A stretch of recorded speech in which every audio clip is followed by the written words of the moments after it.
Nick is a producer, composer, and artist making interactive, sonic, and narrative work focusing on loss and digital cultures. This often takes the form of games, interactive poetry, and performance. They're also the lead producer for Now Play This at Somerset House, director of Plain Poetry, and associate producer with Penned in the Margins. So yeah, Nick, can't wait to hear what you're going to talk about. Woo!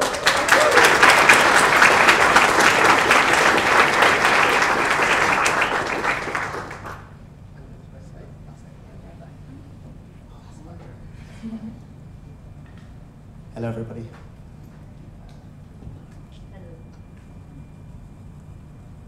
Just moving this so I can see it. And that's the end of my talk about production. Today I want to talk about Tamagotchis.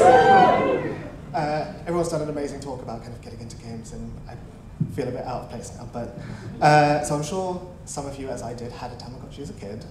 I loved it. Did you press start? You did. Okay, cool. Okay.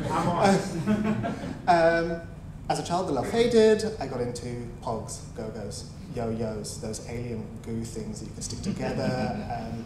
Briefly yo-yos again. But years on, I returned to Tamagotchis and found myself interested in trying to bring my old devices back to life.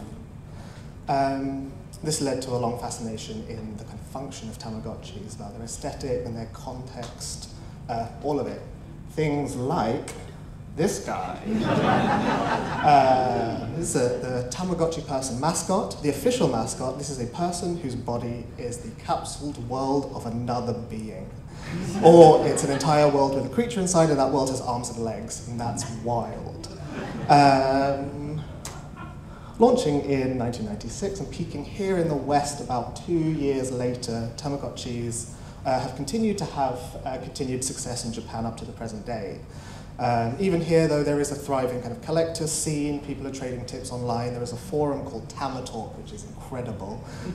People are archiving firmware updates. There's a really kind of thriving community. Currently, the agreed rarest Tamagotchi in the world is the Tamagotchi ID Conan, a promotional device given away to subscribers of a very specific niche manga magazine with the issue 3000. Instead of one of the classic alien creatures inside, the character in the device was the detective Conan.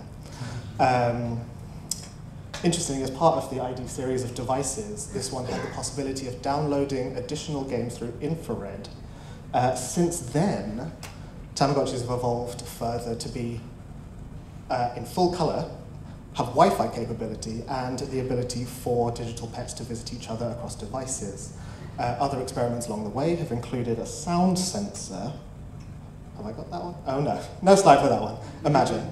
Other experiments included a sound sensor on the Tamagotchi Ocean. You had to shout at the device to scare away potential predators. Or the Tamagotchi Connection Music Star, where the creature, less a pet and more a sapient character, goes to performing arts school and starts a band. So owners of Tamagotchi are affectionately dubbed caretakers, as though while you might own the plastic housing, you were just looking after the creature inside. And you look after it until it goes on to the next place. And that next place is death. Usually. While often the final screen of a Tamagotchi's lifespan shows, a ghost or an angel or just says goodbye. I do remember that my own was a UFO. It didn't just die, it went home. So the community of more devoted caretakers were understandably very struck by their virtual pets' deaths. There are online memorial sites. The internet kind of took to this kind of thing. Here is a listing of cemeteries and graveyards online. Most of these are down, but the reviews are fantastic. Things like a plain normal graveyard, and then gigapets only. But actually, there's one that's still running. That's on a tripod site. That's for some of you. Similarly, you may have heard of the real-life Tamagotchi graveyard, which kind of re-entered the cultural space when a Reuters video from '97 resurfaced.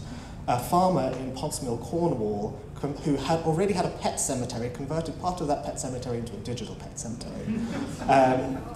So the footage says that it's from 1987. I haven't been able to kind of verify that, but what that means, if true, is that the Tamagotchi craze reached IRL graveyard status in about 3 months.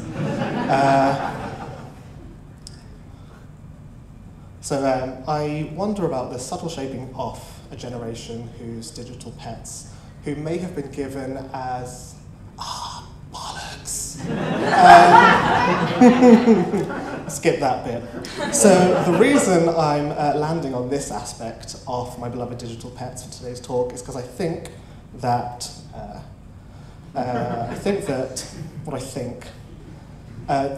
death in the Tamagotchi is the single most effective use of death in any game ever. We talk a lot about games literacy, thank you. Things like what inherent or learnt knowledge you might need to play a game. With the Tamagotchi, the single foundational piece of knowledge required is the understanding of death. It's not the understanding of how to keep it alive. There are feedback loops in the game that will teach you what you need to do. And there's no manual because the granular growth of the creature inside would take up pages.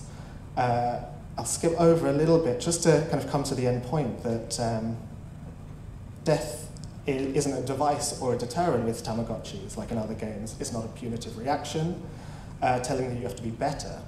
Instead, it's the full stop on a sentence that taught a generation of early gamers that there is fun in process and simple actions can conjure an emotional response that resonates through to today. Being here at Arcadia, we've been discussing with kind of like-minded people about my own kind of games career journey and theirs, and I think back during these talks to my own Tamagotchi and everything it taught me before flying home. Thank you. I'm here if you want to talk about Tamagotchis. Thank you so much.